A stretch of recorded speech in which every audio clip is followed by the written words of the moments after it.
ఓం నమ శివాయ. శ్రీ శివ మహాపురాణము. తండ్రి తిట్టిన మాటలకు పుత్రుడు ఇల్లు విడిచి ఉత్తర దిక్కుగా బయలుదేరాడు. ఉత్తరీయంతో శిరస్సు కప్పుకొని నడక సాగిస్తూ తనలో తానిలా మతనపడసాగాడు. ఆహా, ఏం ఆశ్చర్యము! దీక్షిత వంశంలో పుట్టిన నాకి వ్యసనాలు ఎలా అంటుకున్నాయి? నా వద్ద ధనము లేదు, పోనీ విద్యాగంధం ఉందా అంటే అది ముందే లేదు. దేశాంతరమందున్న వాడికి విద్య ఉత్తమ స్నేహితుడు కదా. ధనహీనునికి సుఖాలు ఆమడ దూరంలో ఉంటాయి. గమ్యం లేని నడక ఎంతవరకు పోగలను? ఇలా మనస్సులో కొములుతో కొన్ని రోజులు నడక సాగించాడు. ఒకరోజు తన దుస్థితికి చింతిస్తూ నడక సాగిస్తూ ఉండగా ఇంతలో సూర్య అస్తమయం కావచ్చింది. దూరంగా శివాలయ గోపురం కనిపించింది. వడివడిగా నడిచి ఆలయం వద్దకు చేరుకొని చెరువుగట్టు మీదనున్న చెట్టు కింద కూలబడ్డాడు. తెలియకుండానే కునుకు పట్టింది. తెల్లవారింది. ఆ రోజు శివరాత్రి. హర హర మహాదేవ, శంభో శంకర అంటూ ఉచ్చై స్వరంతో శివనామస్మరణ చేస్తున్న భక్తుల కోలాహలంతో ఆలయ ప్రాంగణం ప్రతిధ్వనిస్తుంది. ప్రొద్దు కరకరలాడింది. గుణనిధి కడుపులో ఆకలి కొరకొరలాడింది. అప్పుడిలా అనుకున్నాడు. ఇంట్లో ఉన్నప్పుడు అమ్మ కడుపు తరిమి పొద్దున్నే వడ పిందెలతో పెరుగన్నం పెట్టేది. ఇప్పుడెవరు పెడతారు? లోకంలో అమ్మ వంటి వస్తువు మరొకటి లేదు కదా. ఇలా అమ్మ చేసిన ఉపచారాలను స్మరించుకుంటూ తన వంటి సోమరిపోతులు లోకంలో సుఖంగా బ్రతకకుండా ఆకలిని సృష్టించిన బ్రహ్మ అపచారాన్ని నిందిస్తూ క్షుద్బాధ నివారణ ఉపాయాలను కళ్ళు మూసుకొని తదేక ధ్యానంతో చింతిస్తూ ఉండగా నానావిధ రుచిర పదార్థ పక్వాన్న గుమగుమ వాసనలు గుణనిధి నాసాపుటలకు సోకాయి. కళ్ళు తెరిచి చూచేసరికి ఒక పరమ మహేశ్వర ఆచార సంపన్నుడు స్వజనంతోనూ పరిచారకులతో కలిసి అనేక మధుర భక్ష్యాలను శివ నైవేద్యం నిమిత్తం తీసుకొని వెడుతూ కనిపించాడు. నివేదన అనంతరం శివభక్తులు నిద్రించగానే ఆ వంటకాలను పరిగ్రహించవచ్చు కదా అని ఆశించి శివాలయ గర్భగుడి ద్వార దగ్గర భక్తునిలా శివనామ స్మరణ చేస్తూ పూజ అయ్యే వరకు చూస్తూ కూర్చున్నాడు. వివిధ నృత్య గీతాలతో శివుని ఆరాధించి మహా నివేదన అనంతరం భక్తులు అలసి నిద్రించారు. ఇదే అదనుగా గుణనిధి గర్భగుడిలో ప్రవేశించి మందప్రభతో వెలుగుతున్న దీపకాంతుల మధ్య భక్ష్యాలను గుర్తించలేక ఉత్తరీయాన్ని చెంచి అంచును వత్తిగా చేసి దీప ప్రకాశాన్ని పెంచి భక్ష్యాలను ఏరి కొంత మూట కట్టుకొని త్వరగా బయటకు వెడుతూ ఉండగా చీకట్లో కాలు తగలగా నిద్రిస్తున్న వ్యక్తి లేచి దొంగ దొంగ అంటూ అరిచాడు. ఆ అరుపుకు అందరూ లేచి అతన్ని పట్టుకొని గట్టిగా మొత్తారు. దెబ్బలకు తాళలేక ప్రాణాలను విడిచాడు దీక్షిత పుత్రుడైన గుణనిధి. అతడిని యమలోకానికి తీసుకొని వెళ్ళే నిమిత్తం పాశ ముద్గర పానులై యమభటులు వచ్చారు. ఇంతలో చిరుగంటల మాలలు చేతిలో త్రిశూలం గల శివగణాలు అక్కడ సాక్షాత్కరించాయి. వర్ణ ఆశ్రమ ఆచార ధర్మాలను తప్పి సంచరించిన పుణ్యపాప వివక్ష లేని ఈ మూర్ఖుడు యమదండనకు అరుడు అంటూ యమభటులు వాదించారు. దానికి ప్రత్యుత్తరంగా శివదూతలు బదులిచ్చారు. ఓ యమకింకరులారా, సూక్ష్మమైన శివధర్మాలను వివరిస్తాం వినండి. ఇతడు శివరాత్రి నాడు ఉపవాసముండి జాగరణ చేశాడు. శివనామస్మరణ చేస్తూ శివ పూజను కల్లారా చూశాడు. దీపాన్ని వెలిగించాడు. శివ ప్రసాదాన్ని తిన్నాడు. ఈ కృత్యాలను ఆచరించిన వాడెవడైనా శివ సాలోక్యాన్ని పొందగలడు. ఇతడు కొంతకాలం శివలోకంలో ఉండి ఆపై పుణ్యఫలంచే కళింగరాజుగా జన్మిస్తాడు పొండి. ఈ విషయాన్ని మీ ఏలికకు వివరించండి. ఆ మాటలకు బదులు ఆడలేక యమదూతలు వెళ్ళి యమునకు విన్నవించగా యముడు అన్నాడు, భటులారా, మీరు శివభక్తుల జోలికి వెళ్ళకండి. విభూతితో త్రిపుండ్రములను ధరించిన వారిని, శరీరమంతా భస్మం పూసుకున్న వారిని, రుద్రాక్ష జటాదారులను, శివ వేషధారులను మీరు యమలోకానికి తీసుకొని రాకండి. మునులారా, ఇది శివభక్తి మహిమ. తర్వాత కథను చెప్తున్నాను వినండి అంటూ సూత మహర్షి ఇలా చెప్పసాగాడు. ఈ విధంగా శివలోక ప్రాప్తిని పొందాడు గుణనిధి. అక్కడ శివగణాలతో కలిసి శివ పార్వతులను చక్కగా సేవించి కొంతకాలం తర్వాత అరిందముడనే పేరుగల కళింగరాజుకు కుమారుడై జన్మించాడు. అతని పేరు దముడు. పూర్వజన్మ సంస్కారం చేత బాల్యం నుండే శివభక్తి అలవడింది. అతను రాజ్యాధికారాన్ని పొందగానే రాజ్యమంతటా శివధర్మాలను ప్రచారం చేసి అనేక నూతన శివాలయాలను నిర్మించాడు. వాటిలో నిత్య ధూప దీప నైవేద్యాలకు తగిన ఏర్పాట్లు చేశాడు. బ్రతికి ఉన్నంత వరకు శివభక్తుల తత్పరుడై పూర్ణ జీవితాన్ని అనుభవించిన దముడు మరణాంతరము రత్నదీప కాంతులకు నిలమైన అలకా నగరానికి ప్రభువైన కుబేర నామంతో దిక్పాలకుడయ్యాడు. మునులారా, కుబేరునికి శివునితో మైత్రి ఎలా కలిగిందో ఆ వృత్తాంతాన్ని చెబుతాను వినండి. పూర్వము పాద్మకల్పంలో బ్రహ్మ మానసపుత్రుడైన పులస్తునకు విశ్రవసుడనే కుమారుడు కలిగాడు. అతనికి వైశ్రవణుడు కుబేరుడని పేరు. అతడు తన తపస్సు చే శివుణ్ణి మెప్పించి విశ్వకర్మ నిర్మితమైన అలకాపురికి రాజై దానిని పాలించాడు. పాద్మకల్పం గతించి మేఘవాహన కల్పం రాగా యజ్ఞదత్తుని కుమారుడైన గుణనిధి కుబేరుడై అలకాధిపతి అయ్యాడు. పూర్వజన్మ సంస్కారంచే శివభక్తి ప్రభావాన్ని ఎరిగిన కుబేరుడు కాశీనగరాన్ని చేరుకొని అచంచలమైన భక్తితో శివుని గూర్చి తపస్సు చేశాడు. అతని తపశ్చర్యకు ప్రీతుడైన విశ్వేశ్వరుడు విశాలాక్షితో కూడి సాక్షాత్కరించాడు. తపోధనైన కుబేరుడు కళ్ళు తెరిచి చూడగా ఎదురుగా సహస్రకోటి రవి ప్రభా సమానమైన ఆది దంపతులను చూచి ఆ తేజస్సును చూడలేక వెంటనే కన్నులు మూసుకొనిలా ప్రార్థించాడు. ఓ దేవదేవా, చంద్రశేఖర, శంభో శంకర, నిన్ను ప్రత్యక్షంగా చూడగలిగే శక్తిని అనుగ్రహించు.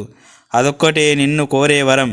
ఈశ్వర అనుగ్రహాన్ని పొందిన కుబేరుడు సూర్యకాంతికి వికసించిన పద్మంలాగా మెల్లగా రెప్పలెత్తి చూచేసరికి మహాలావణ్య రత్నాకరమైన జగదంబతో కూడి పరమేశ్వరుడు చిదానంద దరాసంతో దర్శనమిచ్చాడు.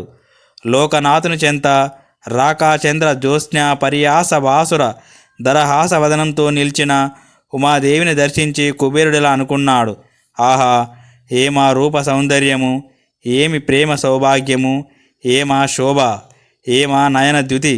ఇలా శివకామిని సౌందర్యాన్ని సందర్శించి మితిమీరి అతివేలంగా ప్రవర్తించిన కారణంగా కుబేరునికి ఎడమకన్ను పగిలిపోయింది. దానిని పరికించిన పార్వతీదేవి పరమేశ్వరునితో, నాదా, ఏమి దుష్ట తాపసుడు నా సౌందర్యాన్ని ప్రశంసిస్తున్నాడు. మదనాంతకులైన మీ దర్శన సౌభాగ్యాన్ని పొందాక కూడా ఈ తాపసునిలో కామబీజం నశించలేదంటే తపస్సంతా వ్యర్థమైనట్టే కదా అంది. దానికి శివుడిలా ప్రత్యుత్తరమిచ్చాడు. దేవి, ఇతడు దుష్టుడు కాదు, మనకిష్టుడైన కుమారుడు. ఇతడు నీ సౌందర్యాన్ని కాదు, సౌభాగ్యాన్ని వర్ణిస్తున్నాడు. నా అర్ధాంగివైన నీ తపస్సంపదను మనస్సులో మననం చేసుకొని మైమర్చిపోతున్నాడు. దేవికిలా ప్రత్యుత్తరమిచ్చి శంకరుడు కుబేరునితో, వత్స, నీ తపస్సుకు సంతోషించాను. నువ్వు నవనిధులకు నాదుడవు అవుతావు. గుహ్యకులకు, యక్షులకు, కిన్నరులకు, పుణ్యాత్ములకు ప్రభువుగా ఉంటావు. ఈ పైన నువ్వు నాకు నిత్య సన్నిహితుడవు. నేను నీకు సన్నిహితంగా అలకా నగరానికి సమీపంగా ఉంటాను. లోకపావని అయిన ఈమె నీ తల్లి, ఆమె పాదాలకు నమస్కరించు అని దయతో ఆజ్ఞాపించగానే కుబేరుడు పార్వతీదేవి పాదాలపై పడ్డాడు. సుప్రసన్న మనస్కురాలైన తల్లి కుబేరునితో, వత్స, నిరంతరము నీకు మా యందు భక్తి వర్ధిల్లును కాక. ఈ పైన ఎర్రని ఒకే నేత్రము కలవాడు అవుదువు కాక. నా యందు ఈర్ష్యను పొందేవు కనుక కుబేరా, కుత్సితమైన బుద్ధి కలవాడు నామంతో ప్రసిద్ధుడు అవుతావు అని పలికింది.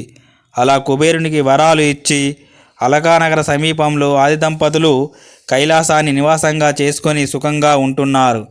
బ్రహ్మ తన కుమారుడైన నారదునికి చెప్పిన విషయాన్ని సూత మహర్షి మునులకిలా చెప్పసాగాడు.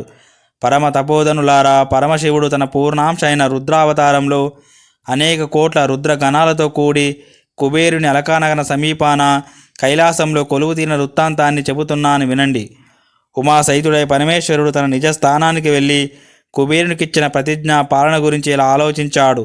నా హృదయం నుండి పుట్టిన రుద్రుడు నిర్గుణ పరబ్రహ్మ, హరి బ్రహ్మాది సేవితుడు, నిరంజనుడు, మదభిన్నుడు, నా పూర్ణాంశ కలవాడు. నేను ఆ రూపంతో నా అనుచర గణాలతో కైలాసంలో విహరిస్తాను.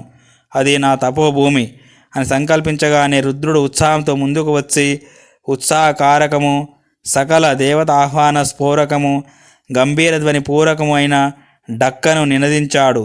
ఆ నాదాన్ని విన్న బ్రహ్మ, విష్ణులు, మునులు, ఆగమాలు, వేదాలు, సిద్ధులు, దేవతలు, రాక్షసులు, ప్రమదులు సర్వులు అక్కడకు చేరుకున్నారు. మునులారా, అక్కడకు చేరిన వారిని సంఖ్యను చెబుతున్నాను వినండి. ముందుగా గణపతులు. వీరందరూ మహాత్ములు, సర్వలోక నమస్కృతులు. శంఖ కర్ణుడు గణనాథుడు కోటి గణాలతో, కేకరాక్షుడు 10, వికృతుడు 8, విశాఖుడు 64, పారియాత్రకుడు 9, సర్వాంతకుడు 6, శ్రీమాన్ దుందుబుడు 8, ఘనశ్రేష్ఠుడైన జాలంకుడు 12, సమధుడు 7, వికృత అననుడు 7, కపాలి 5, సందారకుడు 6, కండుకుడు 1, కుండకుడు 1, విష్టంభుడు 8, చంద్రతాపసుడు 8, మహాకేశుడు 1000, కుండి, వాహుడు, పర్వతకుడు, కాలుడు, కాలకుడు వీరు ఒక్కొక్కరు 12, మహాకాలుడు, అగ్నికుడు, సన్నాహుడు, కుముదుడు ఒక్కొక్కరు 100, అభిముఖుడు, ఆదిత్యమూర్ధుడు, ధనవాహుడు ఒక్కొక్కటి, అమోఘుడు, కోకిలుడు, సుమంత్రకుడు ఒక్కొక్కటి, కాకపాదుడు, సంతానకుడు ఒక్కొక్కరు 60, మహాబలుడు, మధుపింగుడు, పింగళుడు ఒక్కొక్కరు 9 కోట్ల గణాలతో వచ్చి చేరారు. నీలుడు 90, పూర్ణభద్రుడు కూడా 90, చతుర్వక్త్రుడు 7, కాష్టాగూఢుడు, సుకేశుడు, వృషభుడు ఒక్కొక్కరు 64, చైత్రుడు, నకులీషుడు, లోకాంతకుడు, దీప్తాత్మ, దైత్యాంకుడు, భృంగిదేవుడు, రిటి, అశని, భానుకుడు ఒక్కొక్కరు 7, సనాతనుడు 64, మహాబలుడైన నందీశ్వరుడు 100 కోట్లు. ఇలా అసంఖ్యాక గణాలు రుద్రుని పిలుపునకు వచ్చి చేరాయి.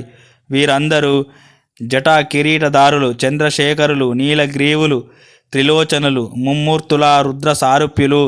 ఈ విధంగా 200 కోట్ల గణాలతో సర్వేశ్వరుని శివుడు కైలాసానికి బయలుదేరాడు. బ్రహ్మ, విష్ణువులిద్దరూ వారి గణాలతో పరమేశ్వరుని వెంట బయలుదేరారు. కుబేరుడు పరమేశ్వరుని గణనాథులను తక్కిన వారిని ఆదరంతో పూజించాడు. శంభుడు కుబేరుణ్ణి ఆలింగనం చేసుకొని ప్రీత మానసుడై మూర్ధాగ్రానం చేసి అలకానగర సమీపంలో ఉండి విశ్వకర్మను పిలిచి అనుచర గణాలందరికీ తగిన నివాసాలను కైలాస పర్వత ప్రాంతాల యందు నిర్మించమని ఆజ్ఞాపించాడు. శివుని ఆజ్ఞను శీఘ్రమే నిర్వర్తించాడు విశ్వకర్మ. ఒక సుముహూర్తంలో లోక సనాతుడైన విశ్వనాథుడు కైలాసంలో ప్రవేశించి నూత్న రత్నాలంకృత సువర్ణ సింహాసన ఆరూఢుడై మహాతేజో విరాజమానుడై భస్మాలంకృత దేహుడై ప్రకాశించాడు. ఆ సమయంలో కమలనాభ, కమలోద్భవలాదిగా తక్కిన దేవతాగణము విశ్వనాథుని స్తుతించి అభిషేకించారు. ఆయన వారందరినీ ప్రీతితో ప్రాప్త కాములగుదురుగాక అని దీవించి నిజ స్థానాలకు తరలిపొమ్మని అనుమతించి యోగానిష్ఠుడై ధ్యానతత్పరుడై ఆత్మరతుడై ఒంటరిగానే కైలాస పర్వతం మీద ఉండి అనేక లీలలను ప్రకటించాడు. ఆ తరువాత దక్షపుత్రి అయిన సతీదేవిని వివాహమాడి లోకాచార పరాయణుడై క్రీడించాడు. శ్రీ శివ మహాపురాణం రుద్ర సంహితలోని సృష్టిఖండం ముగిసినది. ఓం శాంతి శాంతి శాంతి. హరి ఓం తత్సత్. శ్రీరామకృష్ణార్పణమస్తు.